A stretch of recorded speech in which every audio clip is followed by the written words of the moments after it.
Hello, everybody. April the 3rd, 2026. Happy Good Friday to everybody. I hope that you're spending some of this weekend with your family, and it's always fun to have a 3-day weekend. And I'm gonna have fun with my family, of course, on this weekend. Hopefully, it's not going to be busy. Good Friday, for whatever reason, has a tendency to be a busy weekend in the world of homicide. So hopefully, it's not this year. It's good to be here. It's really good to be here. I've been super busy. I've been really busy. I haven't been to work much at all, actually. As a matter of fact, I just spoke. I just spoke at in Kansas. I was in Wichita a couple of days ago, and I spoke at the Kansas Narcotics Officers Association, which was a ton of fun. And of course, it wouldn't, of course, I got a tag signed. I mean, and how cool is that? And it looks awesome. And then before that, I spent a week down in Texas at the Homicide Investigators of Texas Conference. And one of our past guests on here, which was Lieutenant Schleiger, he actually presented. The one thing I thought, in Texas, I thought I wasn't going to go with a license plate. And my wife, Tina, is like, I don't like that idea. That's kind of silly. And I'm like, no, I'm doing it. I'm taking a sign. So I went big because everything's big in Texas. And I thought I'm going to get a real highway sign. And I just took that as it was sitting on the side of the road. No, I'm just kidding. I've had that in my garage for years. And so I had them sign it, and they were nice enough to sign it, and they were good sports about it. So anyway, the conference in San Antonio was epic. Like I said to the people that are listening in here, if you are in the world of homicide or crime scene or forensics and stuff like that, we would love to see you come down next year in March along the Riverwalk and join us in San Antonio, where it is a ton of fun and a lot of learning. The presentations this year were epic. It was really, really fantastic this year, but I would like to see it be sold out. That's really the goal. In the next couple of weeks, I'm going to have to go to work for 1 week, and then I'm going to be off onto the road again, and I'll be in Marksville, Louisiana, where I'll be at the Louisiana Probation and Parole Officers Association, where I'm starting to get the feeling that they're going to treat me like a king, and I love that. And they're going to have me judging a barbecue contest, and among other things. I don't even know what all I'm going to be involved in, but it's going to be a lot of fun. And down in Cajun country, I already know it's going to be a blast. It's going to be a lot of fun. And then after that, I will be driving home for many, many hours and then catching a plane the next day. And I'll be heading off to Cherokee, North Carolina is ultimately where I'm going to be, which is for the North Carolina Homicide Investigators Association. And the reason why I mention all of this, ladies and gentlemen, is because you never know. If you happen to be looking for a speaker. As a matter of fact, this guest today, she's wanting to get involved in that and start speaking about her book, and I think that's great. But if you're looking for a speaker, then you may have two speakers right here that might fit your schedule for 2027. For me, my schedule this year is just nuts, and I've already booked one. I'll be in Atlantic City at Caesar's Palace. And then this is going to be for the conference this coming up. That's going to be April the 22nd. I'll be speaking, but I'll be there all week. I'm going to be up there. So if you're going to be in the Gatlinburg, Cherokee, North Carolina, Gatlinburg, Tennessee, Pigeon Forge, who knows? You might actually see me. And if you do, say hello. Let's get to this. I want to introduce this next guest. Gale Bleth is a personal safety educator, crime prevention specialist, and speaker dedicated to helping people build awareness, confidence, and practical safety skills. She holds a bachelor's degree in speech communication from California State University, East Bay, and a master's degree in leadership from St. Mary's College in, I don't know if I'm saying this right, Moraga, California. And then Gale spent 16 years working at California State University, East Bay, and 16 years as a crime prevention specialist with the Hayward Police Department, which happens to be it's really close to Oakland. She has been a certified RAD systems, which is self-defense instructor, since 2000, and served as state board president of the California Crime Prevention Officers Association from 2018 to 2025. That's a long time. And through her teaching and writing, Gale shares the aware mindset to help people stay alert, trust their instincts, and take ownership of their personal safety. And guess what? I met her in Palm Springs, California, last year in October, and there she is right there. And we had a blast at that conference. Dan, I love going to Palm Springs anyway. I'm a super fan of that town. And we had a good time. And there she is. And I cannot say enough about the California Crime Prevention Officers Association. It was one of the highlights of my year last year. They go all out and they had a fun time and that dressing up, and there they are. And I tell you what, I felt like I was part of the family, and they really treated me as such. And so much so that they have invited me to join them again this year in Lake Tahoe, California. And I cannot wait. It's going to be epic again. And they're a great group of people. Let's bring on Gale. Gale, this is Gale's first time to ever be on a podcast. I love it that you're here. Love it. Thank you so much. I Oh, can't I'm so believe you have those photos. I covered my eyes for a second going, oh my God, that was me. Hey, that was a fun time. That was a It great group was. of people, great group of Yes. people, and you guys really have a fun conference. And so, if you're crime prevention in the state of California or any of the surrounding states, they've got spots available. So check it out and sign up. It's going to be at Margaritaville in Lake Tahoe, South Lake Tahoe, which is right on the border. As a matter of fact, if you go out the back door, you're in Nevada, actually. So it'll be a lot of Yeah. fun. I'm so glad you're here. Thank When I you. met her, she's like, yeah, I'm a former president, and she goes, actually, I'm writing a book, and it would be great if you could actually read it and give me your thoughts on it. And I did, and I thought it was a really cool book.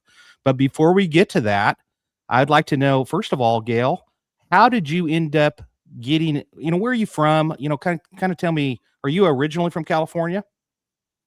Yes, I was born in Oakland, California, but shortly after that, my father was in the military. He was in the Coast Guard, so we like just jetted off and moved to Connecticut, and then we were back in California. Then we moved to Alaska. Then we moved to Puerto Rico, and then back in California, where I graduated my senior year in in near Oakland. It's a city called San Leandro.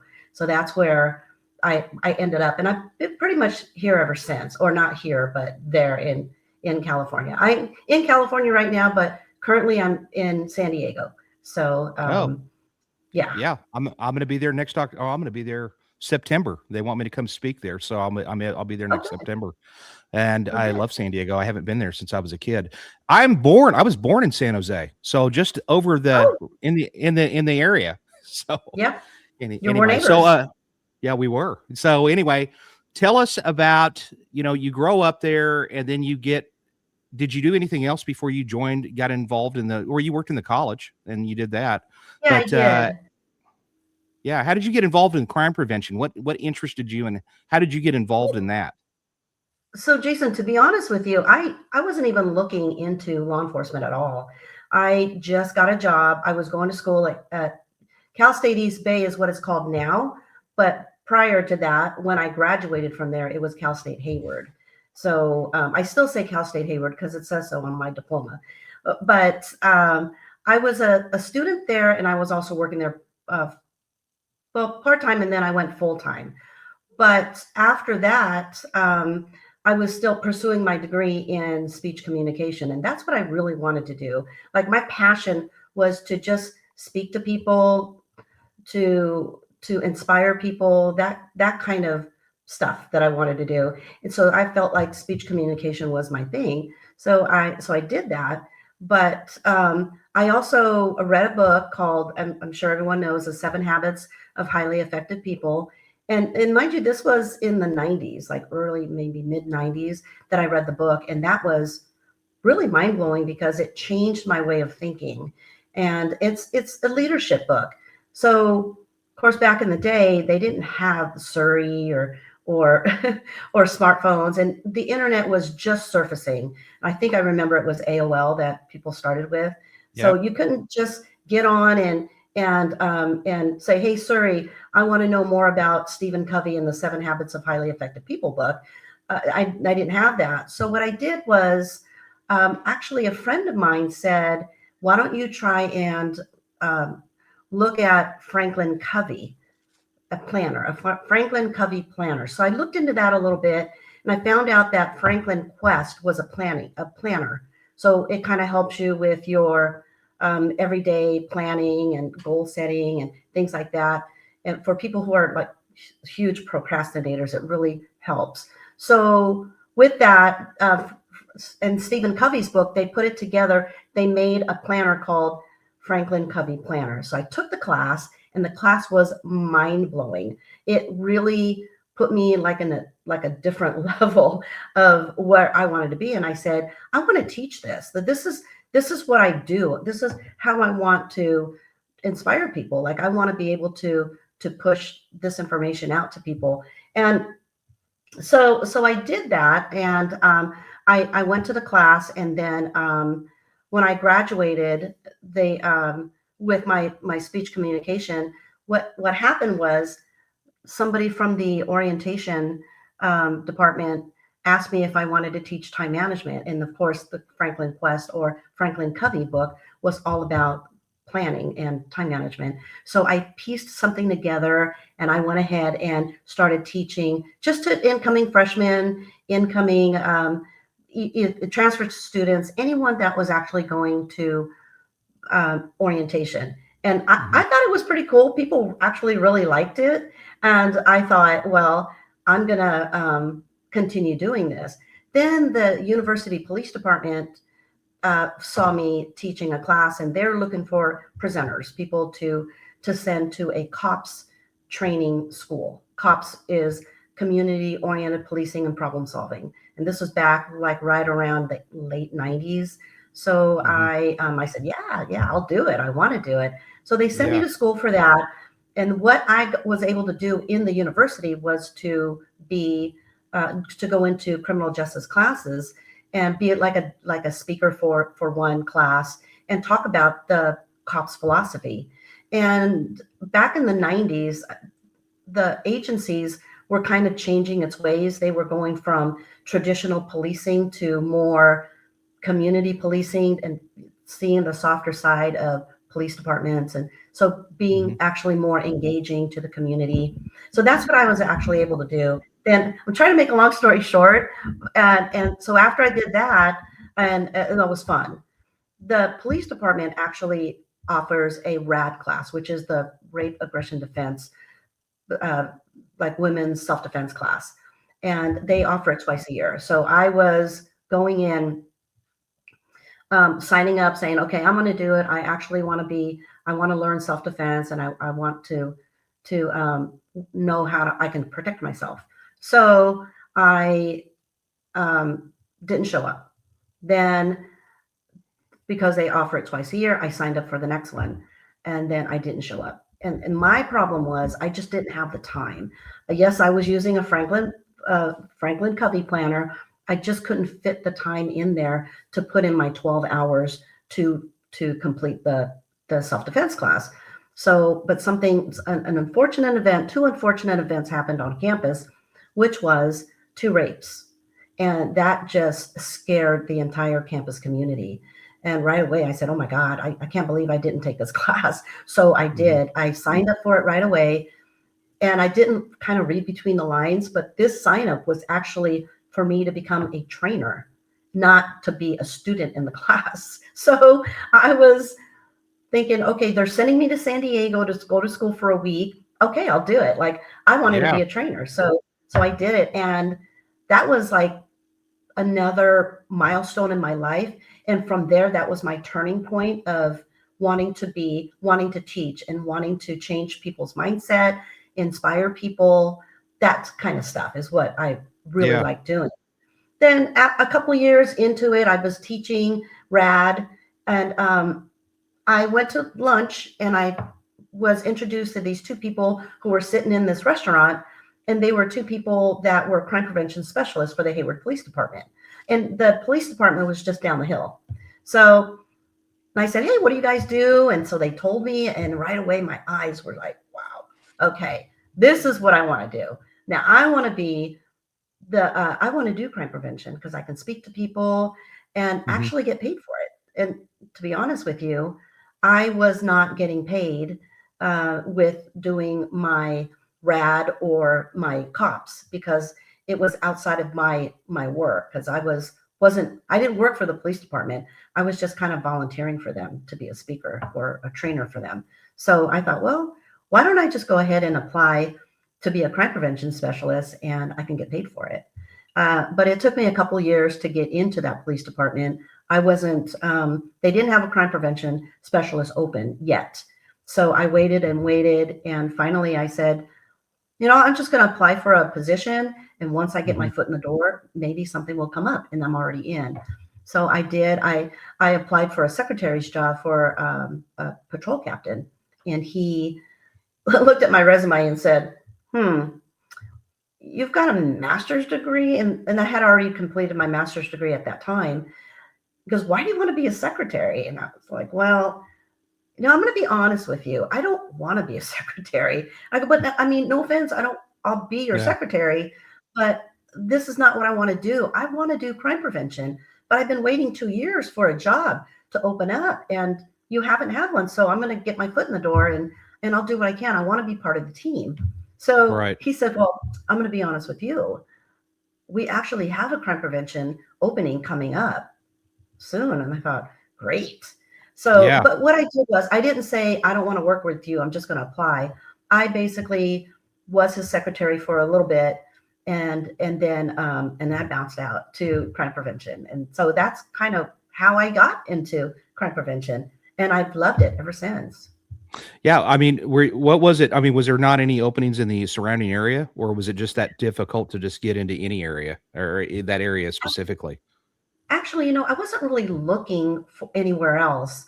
The two that I've met there's actually three of them. There's 3 crime prevention specialists that worked for the Hayward Police Department. And that the one opening that they were going to have she was going into the police academy. So there was an opening.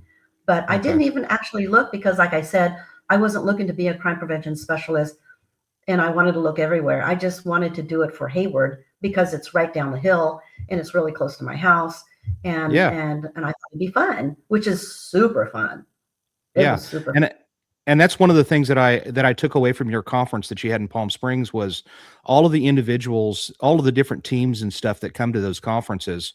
They sit there and they brainstorm. They talk about, they're really proud about what they do for their own communities and stuff. And we're talking about programs such as Trunk or Treat, which is a huge deal. And to tell you the truth, while you guys were talking about all these different programs, I'm sitting there on my phone and I'm checking, do we do that in Tulsa? I don't know, And so I thought, wow, okay.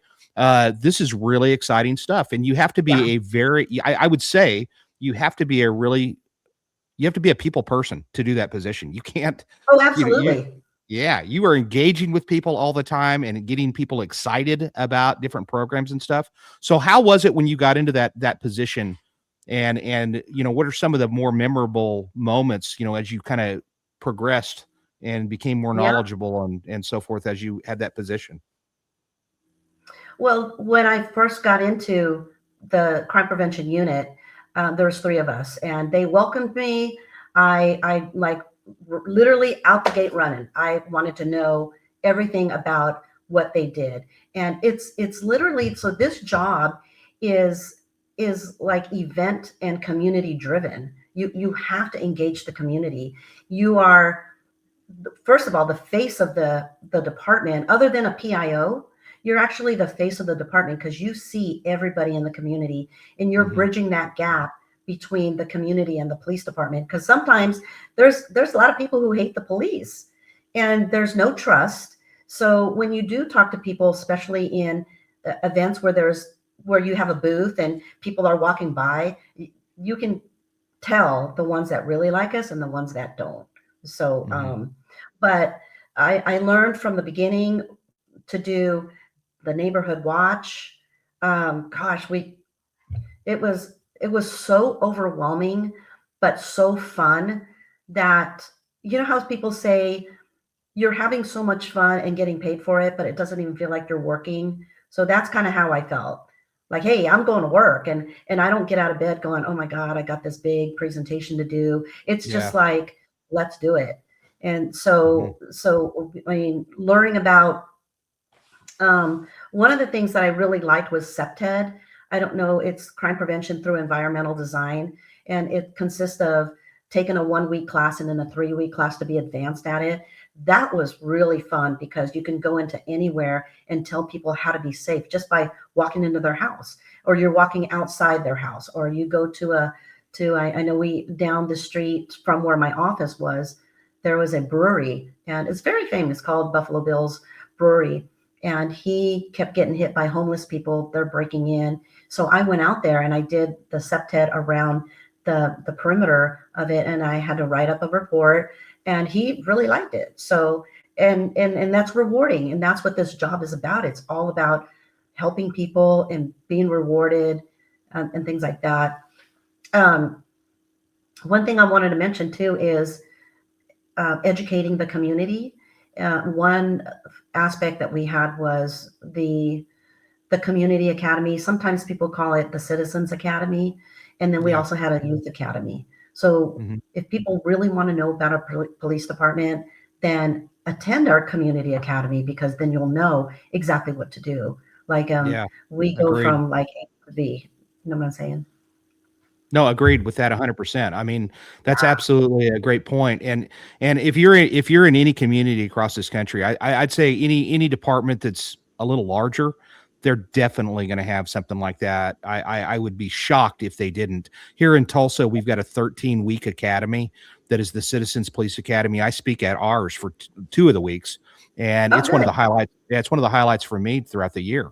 And I Yeah. actually get to discuss. I actually do a thing on death investigations, believe it or not, and I Mm. show the real. I show the real deal, and then from that, the other week I talk about critical incidents response team, and then officer involved shootings. And I think you get a real large cross section of different people. We've had activists in there. We've had news reporters. We've Yeah. had and I think that what happens is that, and I'll be honest, there's been some people that I don't think they're necessarily a real fan, but they're trying to get more education as to what's going on. Yes. And when they Right. walk out of that at the end of it, they're like, I had no idea. And Exactly. ladies and gentlemen, if you should know what you're paying for, you should know what we Yeah. do, and Yeah. it's an exciting thing. And I'm glad you mentioned that, because that is a huge thing that people watching this get involved. Go check it out. You don't Right. there's not an age limit. I've had people that were in or not high school, but in college, all the way up to retired and in their 80s, and they just wanted to see Hmm. what's going on. So Oh yeah, yeah. good point. You've got all walks of life who want to know what's going on. The funny thing is, you can tell who uh, someone was trying to come in who was a reporter, and it's just so obvious that they're a reporter, but they didn't want to tell us that they were a reporter. Well, what we actually do too is we vet people, because they are going to be coming into our police Right, department. We have to right. make sure that they're pretty clean. So we vet every Yeah. single one of them, and we have sometimes up to 70 people who attend. Oh wow, that's a lot. Yeah, Yeah, we get about each class. 30. Yeah, that's Yeah. good. Okay. Yeah. Yeah, those are the people that are gonna be paying for a pay raise. They're gonna be voting for that pay raise, and so Yeah. it's good for them to get educated, and it's great if you and of course, they put some of the more dynamic speakers into these academies Yeah. they're not gonna be bored at all. Right. So that's great. So, and I remember when I was sitting through the thing in California, somebody was bringing up. Well, they actually had the speaker from McGruff the Crime Dog, from that Yes. program, and that was really interesting to me to listen to that guy, and Mhm. how they're trying to revamp McGruff, and that's what Yeah. art was that like one of the original first things that was out there back in the 70s about Oh, trying to yeah. educate the public? Yeah. Yeah. Absolutely. So we have a McGruff costume, and had I if I mean, I'll send you a photo, but I don't know. I still have it on my phone actually. But we always had a McGruff at any event that we have. So we've also had they were called cadets. So we would ask a couple of cadets to come to our whatever event it was, and we'll bring McGruff. So he was really popular, but a lot of the younger kids didn't know who McGruff was, like taking a bite Mhm. out of crime. So McGruff got lost, literally. The costume came off. It was put into one of our vehicles, and it just disappeared. So somebody must have taken it, maybe. So for a Mhm. couple of years, we just didn't have a McGruff, and so we asked um, our lieutenant, "Can we buy another one?" He says, well, nobody knows who McGruff is. And I said, but the kids like it. They don't need to Yeah. know who McGruff is, but they just like to have a character out Yeah. and giving them stickers and things like that. So it took us a while. We had actually had to raise the money to get it. And so we got another McGruff. Never found the Yeah. other one. And I'll tell you what, it's really kind of cool. I was McGruff. I dressed up as McGruff. I was a school resource officer, and I would wear it at like the semi-pro basketball games and stuff. And it was fun. The Oh, kids, they loved it, you know. So yeah, it was a good thing to do, etc. So as far as crime prevention today, it has evolved just like policing has, where now you're utilizing. I really wish they would utilize it more. Social media and actually, I really, if I was to do something else on the department, that's honestly that would probably be a better fit for me. Just getting out there and talking to people and utilizing the internet to show police officers and doing fun yeah, stuff and showing that we're yeah, real human beings and we yeah, care. right, Yeah. right. So I'm sure I wanted to mention one other program that popped in my head so I don't forget. And I'll remind people that are listening to this. Let's say you have a kid that's 14 and up. The Explorers is Mm-hmm. a great program, and it doesn't necessarily have to be police. It could be for the fire department, police, Yep. things like that. And that's a program for kids 14 and up to be involved. Mm-hmm. It's like it's affiliated with the Scouts, the Boy Scouts, but Yes. you can be a girl. You can be. Mm-hmm. We have lots of girls that are involved in that, and they basically they wear a uniform. They show up to the academy, or if you're in fire department, you go to different stations and meet, or different occupations. And it's really, it's. I was an explorer. It was great. So not a Yeah. policeman. I was fire. We had in our department, we had, in fact, that my captain who interviewed me and hired me, he actually started out as an explorer and in our department, and he made it up to captain, but he actually made it to chief, but at another department. Hmm. But a lot of our officers started out as explorers, and it's a great program, It is. and It's they're fun fantastic. to have as helpers too, especially when we That's have big right. events. Yeah. That's right. So let's talk a little bit about, kind of the innovations that have been going on. What's some of the stuff? And I know that you're out of the game a little bit. You've been out of the game of crime prevention for the last few years, 3 or 4 years now. But what is some of the stuff that they're kind of when you left? What was some of the stuff that they were doing that's really cutting edge stuff? Wow. Well, there was a program that somebody had in our department that decided we should do it. It was called the EYES program. It's like EYES. It started, I believe it was Empower Your Electronic Systems, something like that. So, and what it was, and I thought it was really cool, where if you had a camera, Ring camera, Nest, or anything that's shown outside of your home, you can register it on a website, and then if any major crime is to happen and that speeding car or the person running happen to be running by your house, then we can check our log and see that whoever's homes that have cameras, we would go up to their homes and ask if they could share that information for Mhm. for us for the investigation purpose of it. And it actually was successful for a while, but once I left, I don't know if it continued or not. But Right, I thought that right, was one of the good um, actually programs that they have. And I don't know if any other agencies do it because somebody else in house actually kind of made it up, and or if it has expanded to other right. agencies. But it was really nice. Yeah, I mean, and we're gonna get to your book here in a quick minute because Oh yeah. I'm really proud of you. Yeah, you when Oh, you were talking thanks. about it, you were so excited about that book and that project, and you were still writing it, and I was like, that's just sitting down and starting a book is a huge accomplishment just to do that, and I know there's a lot of books out there, but to do it, you did it, and it's about ready to come out in the near future. But before we get there, so were you guys actually utilizing the internet to engage the public quite a bit towards the end when you left? We did.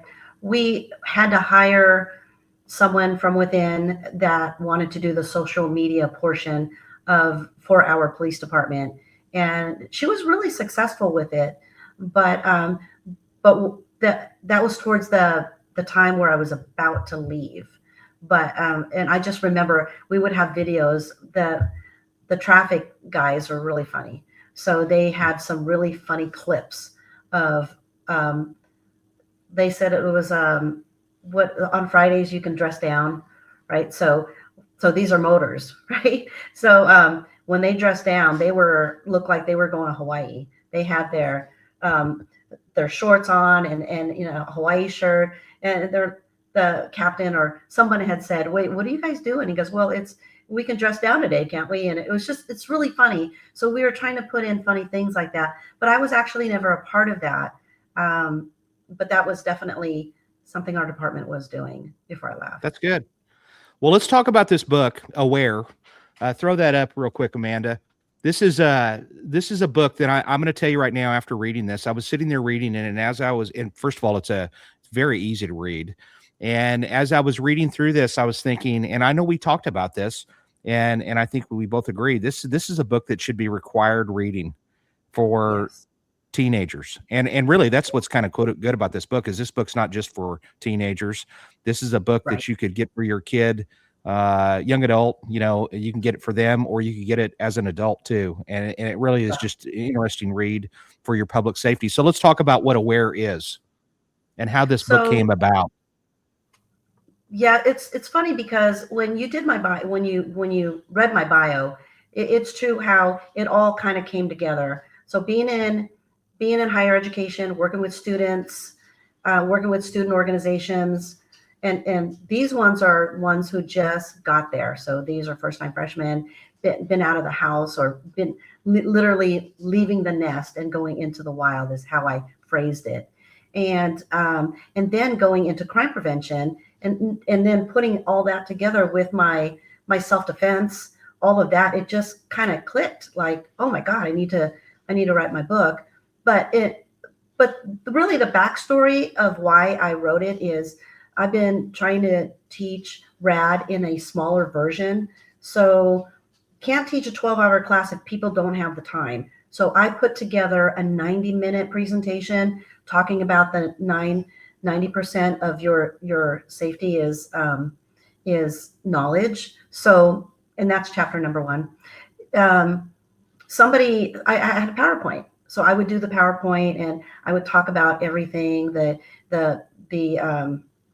triangle, the color code of awareness, and then like your personal weapons and things like that. Well, there's a student in the class who didn't get a chance to write all the notes down because I just had my PowerPoint up. So she said, "Well, do you mind if I get a copy of your PowerPoint?" And I was like, "Sure, why not?" Then later on, she said, "Why don't you put this into a book?" And I thought, well, I would love to, but when I teach the class, I really engage with the audience and I show samples, and the color code of awareness is something that people don't know what it is. And one of my chapters is stay in your yellow. And so it makes them think like, okay, I didn't know that I'm in my yellow. If you're sitting here right now, like I'm sitting here in my house, I'm in my yellow. But if I hear a loud bang outside, then I'm kind of going to go in my orange. And then if there's a big fire or whatever it is that's made that booming sound, then I'm going to be in my red. Like I'm like running for my life. So that's what I talk about. So if I wrote the book, I'm not going to be able to see people's faces when I describe it, what it is. And so I kind of put it aside, and then, now I've got family that's of age, like my nieces. They're pushing their teens, and I have friends who have kids who are just leaving high school. And I thought, gosh, you know what? I should be writing this book for people. What was I thinking? And so now is the time, and that's kind of what kind of pushed me to do it. And then, so hopefully, people will read the book. They'll learn a lot from it, and it's not like one of your books where you pick up and say, okay, do not go in the elevator if a shady person is in there, or watch your drink if you're out and about because it could get spiked, stuff like that. This book actually tells a story of different characters, and that way it could be relatable to the readers, especially the ones that are young, the ones that are just leaving high school or just getting into college. When I was working at the university, and I did a lot of stuff for for the university police department, they would tell me about events or crimes that would happen on campus, and there's date rape, and there's all kinds of crimes. So these kids, they leave the nest and they think they've got all this freedom, but yet they don't really know what they're doing. So this really helps. So I coined the phrase aware because it just dawned on me one day. Like, I kept writing, going, using the word aware. Let's use the word aware. You have to be aware, always aware. And then I thought, well, what can I use aware for? And then boom, it came to me. The A is for alert, W is for watching, the A is to assess, the R is to respond, and then the E is to escape. So if one could just think about that, then you would be able to make an assessment. If you really want to go or do something with friends, you kind of want to put the aware method into place. Does that make sense? Yeah, it does. And I think what I liked about the book too is what I kind of took away from it, and is that probably parents are not really preparing their kids for the real world like they likely should, and to remind them. And maybe kids are like, yeah, it's never going to happen to me. But this is really, I really wish, I don't know how this would come about or how you could do it, but this is really kind of one of those books that, like I said, it should just be required for high school kids to pick it up, even those that aren't even going to go off to college. Doesn't matter. I mean, they can be a victim. They're Exactly. very naive. They're very naive, and everybody nowadays, they're so into their phone while they're walking everywhere. They're not even paying attention to their surroundings. And so I are you there? Right. I think we might have lost her for a quick second. Oh, there you go. There you go. So this book is for everybody. It really is. It's easy to read, easy to understand. A friend of mine, actually, I gave her an ARC of it, and she read it in probably 2 days. And she doesn't have any children, but she is now going to be more aware because she read the book.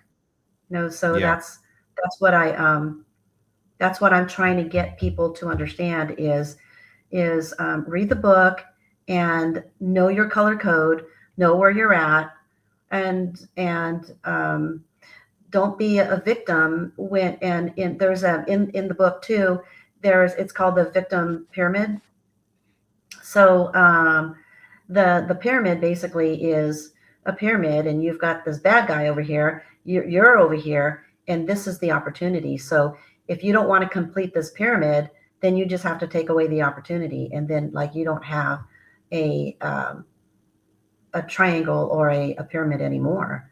So that's what you have to do. And I have so many stories about that when I was working in crime prevention, how people do not understand that you can't leave your electronics in your car and think you're covering it up with your leather jacket.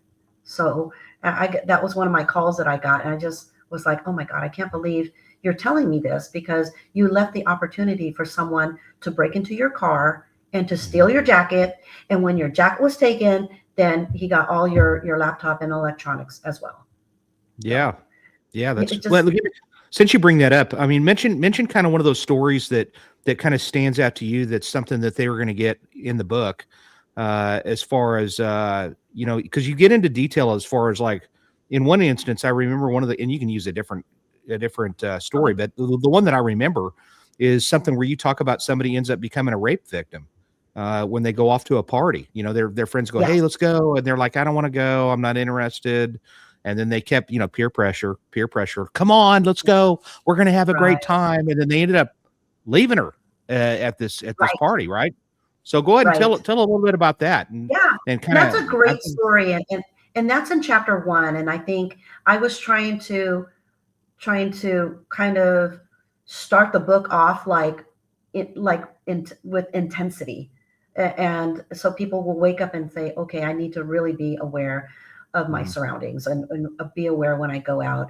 So this fictional character, her name is Lily, and she came from a family, only child, where her family worked hard to to support her, but they didn't have enough money to send her to school. So she wanted to be an attorney. So she worked really hard, got a full ride scholarship to an East Coast. So she was from the West Coast, but went to school on the East Coast. And she was really excited to go. Her roommate, her name is Bree. Bree is sort of a rich girl, a party animal, and Lily is not. So Lily needed to make a decision right away that if I'm going to get through college and get good grades, I need to stay away from Bree. So that's what she did. The big storm came, nobody could leave. And for like 2 or 3 days, it was like this big storm. And when they were able to actually leave, Bree just asked Lily, come with me to this party. We've both been in our dorm rooms for 3 days. Let's just go and have fun. And so she said, okay, I'll go with you. I need to meet people and go. And then as soon as they got there, Bree took off, left Lily by herself. And this boy came up to her and gave her a drink. And she said, I don't like beer. Gave her like a solo cup. And she goes, I don't like beer. So he says, well, why don't you come over here and I'll make you something. So he turned his back on her, and he was making something in the kitchen, which they made into a little bar. mhm. And so she kind of took a sip, and she's like, I don't really like it, but she held it in her hand, and then she started not feeling well. And the next thing she knew, she woke up in her dorm room that next morning. Then after that, she wasn't feeling well, but she just thought, you know what, I think it's because of what happened, and Mhm. I'm just not doing well. But anyway, trying to make this long story short, she ended up being pregnant because she was roofied at the party, and this young man, took advantage of her, took her into the room. So what she did was she asked Bree, like, what happened to me last night? And Bree says, well, I saw you asleep in one of the bedrooms, and I took you home and put you in your bed. So that's, and she didn't feel well. Like, her body just didn't feel well, and she didn't know what had happened to her. She just thought she was really not feeling well, and then she ended up being pregnant. Then she left. She left school. So that's chapter 1, and there's more Yeah. chapters to come. Yeah. Yeah. I'll tell you what, now, how do people get this book? I know it's coming out. It's coming out, and Yeah. there's a special that you're running for the first week when it gets released. So tell us all about what the date it's getting released, and the special. Okay, so the date is going to be this month on the 28th. It's a Tuesday. So April 28th, it's going to be launched and live on Amazon. So Amazon, or my publisher, is putting a special for any ebooks. And the ebooks are going to be for 99 cents. And you can get that from, I believe it's the 28th. And then a week later on Tuesday, it'll not be available for 99 cents anymore. But that's where you can get the book if you didn't want the 99-cent book. If you wanted to actually hold the book in your hand and get it in the mail, and then get a chance to read it, and or give it to as a gift for someone who's just leaving high school or graduating. And this is a perfect time too, because it's April. May is when graduation usually occurs or Yeah. happens for high schoolers.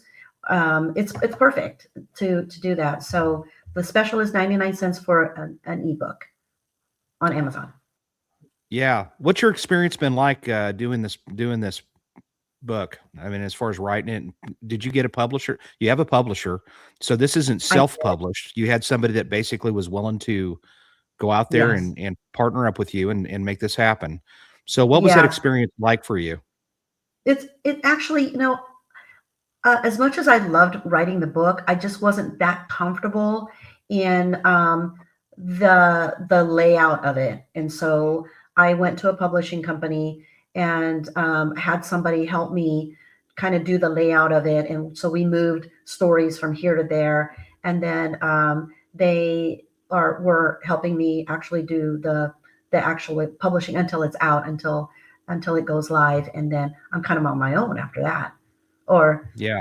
they'll probably help me for a year, but other than that, once the book is out, there's it's just about trying to promote the book. So Right. so yeah, I needed some hand holding. I couldn't do it myself. I just don't have the how do they say it, the bandwidth to just try to do something myself. It's just because I'm busy too. I do other things, and Yeah. I wanted to do this book, and that was my goal for the year. Actually, it was the year 2025. I made a vision board, and my vision board had the book in there. And I took a photo. You take photos of bookshelves.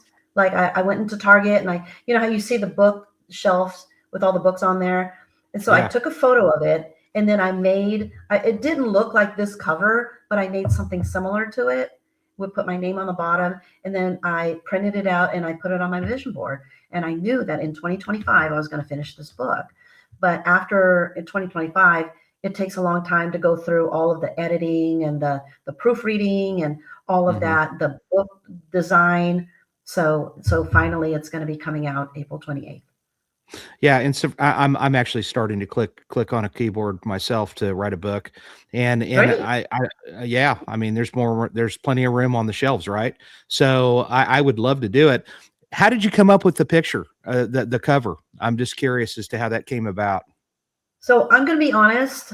I had to do a chat GPT to say, "Hey, I'm writing a book on personal safety, and I want it to be I want it to be where uh, the bird is leaving the nest and going into the wild." So the bird came up. This bird came up for me, and then I took the bird and I kept it because a red bird is significant to having a red bird. It's empowerment, and it's signifying something. So that's the only thing I really asked the graphic designer to put in.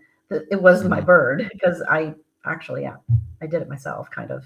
Right. Then I wanted to do the color code of awareness in there, and I don't know if you can see how the white, the yellow, orange, red, and black.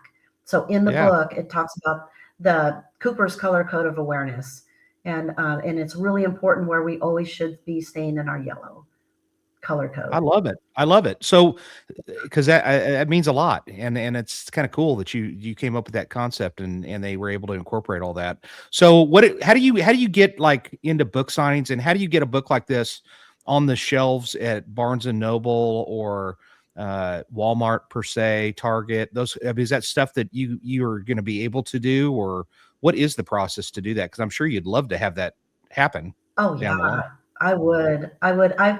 My focus is more on bookstores, which is like the universities, colleges, and university Yes. bookstores. And I have a friend who owns a bookstore in Hayward on B Street, and it's called Books on B.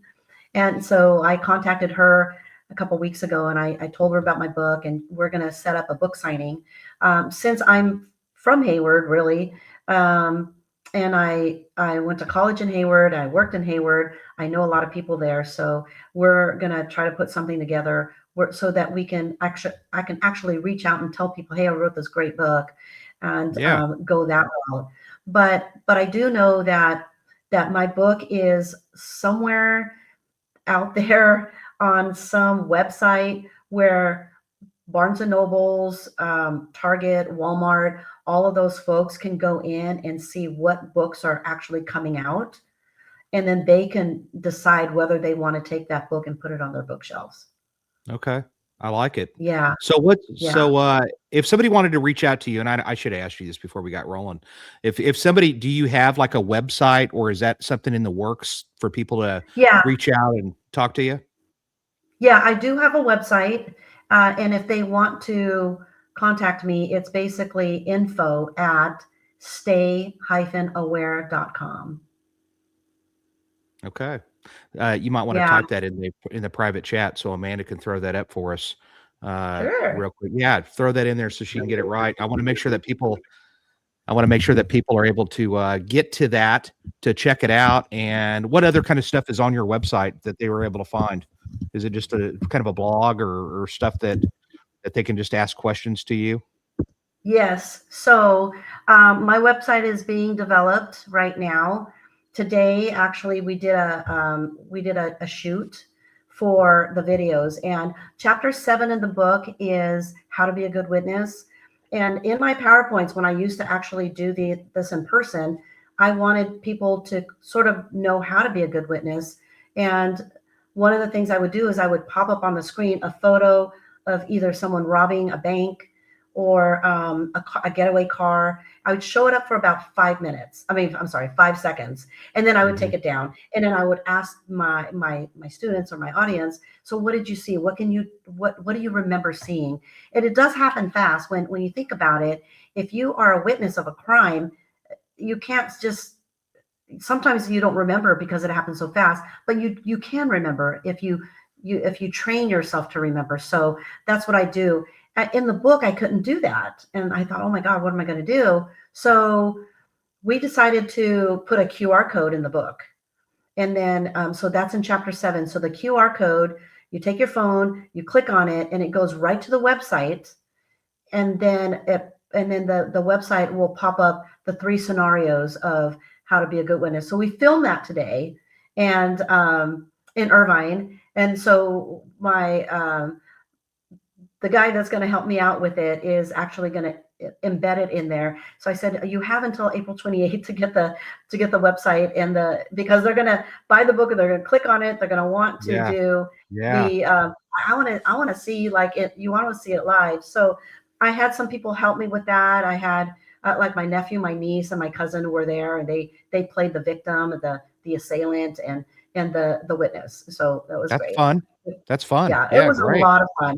Yeah, it was a lot of So you fun. you say you're really busy right now. So what are you doing now, since you're not you've left the world of crime prevention and you're off doing other things? I know that this is probably a lot of your time is dedicated towards marketing this book and getting it out there. And Yes. that's probably a full-time job in and of itself. Are you doing other things? And if people want to find you to have you speak, what are they going to get when they bring you as a speaker? And how does that all come about? What are they gonna hear from you? So I would love to go and speak at any conferences if they ask me, and I can tailor anything that they want. So I used to have like a list of like gosh, if I can think, I would do ones for oh gosh, well, of course, time management, and Mhm. then there was workplace violence. And this was all based on being working in crime prevention and of course working at the university. So workplace violence was really important. um, Gosh, I could pretty much do anything if they ask me like, hey, can you speak about this? And yeah, I can, because Yeah. I'm pretty well versed in stuff. Yeah, and Yeah, you're a not good just like this communicator. book, but Yeah, yeah, you're a good and that's communicator. what I like to do. Yeah, and I do Yeah. too. I think that's great, and I think that she'd be a great speaker for anybody out there that, wants to make your employees aware, and so forth. And, man, I'm just curious, do they have, like, a conference for, like, brand spanking new authors that could all get in there, and they have different booths, and they just kinda put their book out there? I don't know if they do or not. That sounds like a fun thing to get all It these different people. It does sound really fun. The only thing I've been doing is trying to find conferences where I can actually be a vendor and speak also about the book. But Yeah. the only ones that I've found is the ones that I think it's called NACADA. It's the National Association of Counseling of something or other, but also admissions too. So people who work in admissions for universities, they get to go away to conferences, and those are the ones that are in charge of orientation. So if I can get into something like that, which I've been looking, Yeah. I've also been looking through the crime prevention in different states. So Florida, I actually was able to go to the Florida crime prevention conference, but gosh, this was back in 2018, I think. It was a while back. And that was a lot of fun. I mean, if you want to go to a conference, go to the Florida one. It's pretty good. So Okay, that's good kind to of what know. I've been searching. So yeah, I've been putting a lot of my time to try to promote my book, and hopefully I can get in somewhere so that it can be, especially to be a mandatory for students to have, especially if they're in orientation. Like here, this is one of the books that you're going to get when you go off to college, and it's in your book bag, kind of thing. Wow. Oh, no, that's Yeah, cool. I like that. I like yeah, that idea. So that sounds great. Ladies and gentlemen, you can't go wrong with getting this book. And I always say that knowledge is power. And so the more that even for young people, and I'll be honest with you, we don't have a whole lot of young people that are tuning in to watch me or on this, but the vast majority of them are the older people, which is great because you're the ones with the money and your kids don't have the money and they're probably not going to spend it on this. So it's up to you, ladies and gentlemen, yes, to buy a gift that could really better prepare them for the future and maybe even prevent them from being a victim. And that's the goal. And I don't remember the statistics, but I know that for like individual like females that have been sexually assaulted and stuff is extraordinarily high. And it's alarming the statistics that happen to young people, especially in colleges and stuff. My goodness. But ladies and gentlemen, you should check that out. Is there any final thoughts that you have, Gale, to leave and empower our listeners with, to leave them with any final things or anything that we haven't covered that you would like to get out there and mention? yeah. I think I definitely want to put a shout out to CCPOA. They great organization, and I am going to try to go to the conference this year, which is going to be in October in South Lake Tahoe. But this organization is, when I first started in crime prevention, the first thing my partner told me was, "You got to be a member of CCPOA." I'm like, okay, like I just want to be a part of everything. So I did, and we went to our first meeting and got to meet the people that was in our region, because there's 10 regions in CCPOA all throughout California. So when I did that, um, it was an incredible experience because I learned so much from other crime prevention specialists, and especially the conference. But what they had to do is they had to do a training that's sort of related to your crime prevention, so that you go to the training, then you meet with people in your region, and they talk about events that's happening and what they're doing. And I was like constantly taking notes, like, wait, you have a coffee with the cop? And then they would say, yeah, but we did a coffee with the cop at a they called it oh gosh, it was at a dog park. So puppies with the police is what it was. So we went to the dog park. You go to the dog park, and we gave out these little collapsible bowls. It was awesome. And then we brought all our canines out. Well, that was a little dangerous, so they had to go back in the car. But so you learn so much about all the other ones. So I just want to give them a shout out that I I really enjoyed being a part of CCPOA, and they're doing an excellent job in maintaining their momentum. And you're going to enjoy the conference. You're going to That's enjoy the right. conference. Yeah. If you don't have to just be from California, you can be from surroundings, you can be from any state in this country actually and attend this conference. I know that other states they go probably to check out and see what you guys are doing. You are welcome to go to this conference if you are involved in that industry. And I would strongly suggest that you check it out because it is a lot of fun. They make it a lot of fun. And I Mhm. actually sat through most of it when I went there. I like to sit there. I like to take in too. And learn what's going on out there. And you won't go wrong with this one. You'll meet some good friends and people that'll be there as resources for you down the line. Gail, I can't thank you enough. You've been an awesome guest to have on here for episode number 90. You're the 90th episode on here, which is a big deal, and I'm glad that you're here. And That's I awesome. I knew I told you back then. I told you last year I was gonna have you on. You were absolutely interested in doing that, and I appreciate you being here. I Yeah. appreciate the fact that you're my first podcast, and hopefully many more to come down the line to get out Yeah. there and push this book. And I'm excited for it. And stay in touch. And you're welcome to come back on if you want to come on back on down the line. If you come, especially if you write a second book. I don't know if you're thinking about that already, but I I think that would be am. I'm great. Are actually you? I'm actually doing the outline for book number 2, but it's not. crime prevention related. Actually, it's more retirement related. It's actually a lot of Okay. fun to Good. do. Well, when you get that done, come back and we'll talk about it. And so, ladies and gentlemen, like I said, this, like I've told you many times on here, I'm sorry we're not live tonight, but you know what? It's Good Friday tomorrow, and I just, you just can't have somebody on here on Good Friday, but I didn't want to leave you without an episode, and so I like being live. We'll be live the next week, and I don't know who it's going to be, but it'll be a dynamic person, no doubt. And thank you again, Gale. I appreciate it. Don't click off of here. Don't click off. We're going to talk Okay. behind the curtain when we go off. But ladies and gentlemen, if you're looking for a book to buy, a gift for a young adult that's about ready to enter the world, and really any age, I think is when they're from teenage years, I think this would be great. Whether they're a freshman or a senior, or they've just recently started college, or they're in college. It doesn't really matter. Get this book. I think it's a good one. And I wouldn't tell you that if I didn't believe, well, she wouldn't be here if I thought if it wasn't very good. It's great. It's a good book to read, and check it out. It's a very good resource. Ladies and gentlemen, I appreciate you. This show is not a show without you.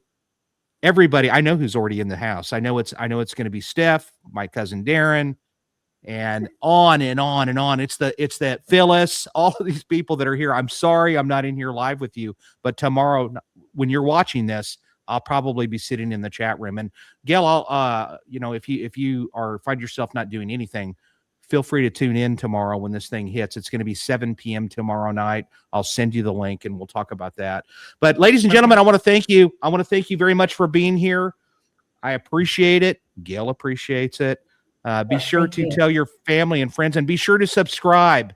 And I'm getting a lot of subscribers from there's my Instagram. No, I think that's Instagram. There's my TikTok. My TikTok's going nuts, and I love it.